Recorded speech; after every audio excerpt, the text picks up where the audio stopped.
Hello, আসসালামু আলাইকুম। কেমন আছেন সবাই? আশা করি সবাই অনেক ভালো আছেন। আজকে আমি আপনাদের জন্য নিয়ে আসলাম নতুন আরেকটি রেসিপি। এখানে আমি ডিম সিদ্ধ করে নিয়েছি এবং ডালটাও সিদ্ধ বসা দিয়েছি। ডিমটা সিদ্ধ করে ছিলে এবং ডিমটা একটু সামনে দিয়ে কেটে নিলাম। তারপর পেঁয়াজ, এখানে তেলের সাথে পেঁয়াজটা আমি ভেজে নিচ্ছি।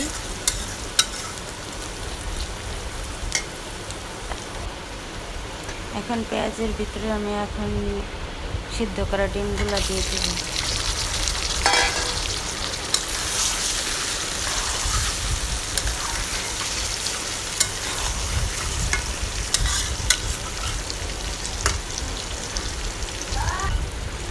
সিদ্ধ করা ডিমগুলো দিয়ে দিয়েছি। এখন একটু ভেজে নিয়ে এটার সাথে আদা রসুন পেস্ট দিয়ে দিলাম।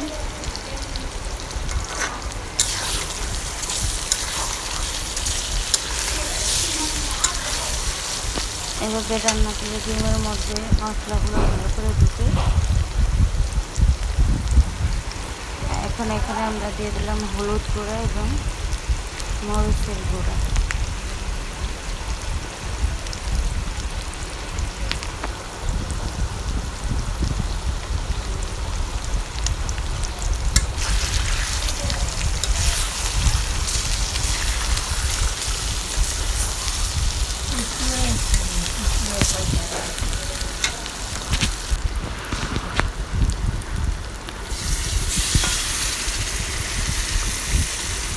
তারপরে মশলাগুলো ভালো করে কষিয়ে নিয়ে এখন এখানে দিয়ে দিলাম পানি।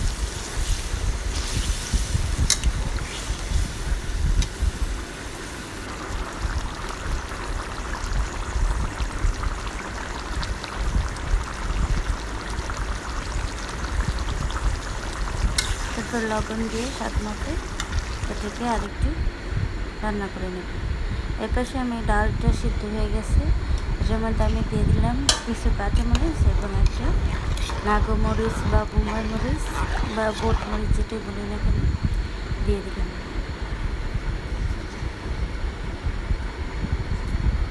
তারপর দিয়ে দিলাম স্বাদ মতো লবণ এবং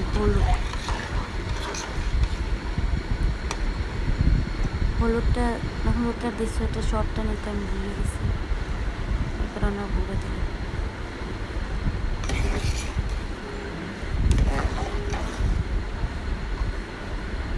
ডালটা এখানে সিদ্ধ হয়ে গেছে, আমি এটাতে আর ঘুটা দিলাম না। এখন আমি এখানে পাট শাকগুলো দিয়ে দিলাম।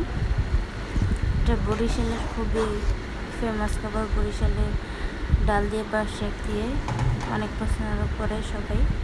সাথে অবশ্যই বোম্বা মরিচ থাকতে হবে।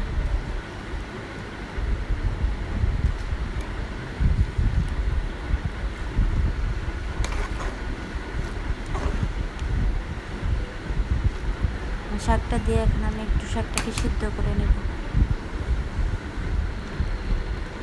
এই তো ডালটা পাট শাকটা সিদ্ধ হয়ে গেছে। এখন আমি এটাকে পেঁয়াজ, রসুন এবং সাথে সামান্য একটু আস্ত জিরা দিলাম যাতে স্মেলটা ভালো আসে।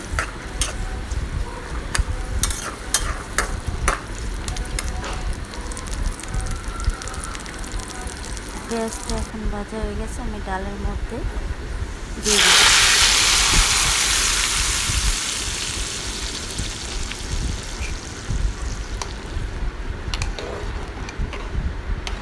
এই তো আমার হয়ে গেছে পাট শাক দিয়ে ডাল রান্না।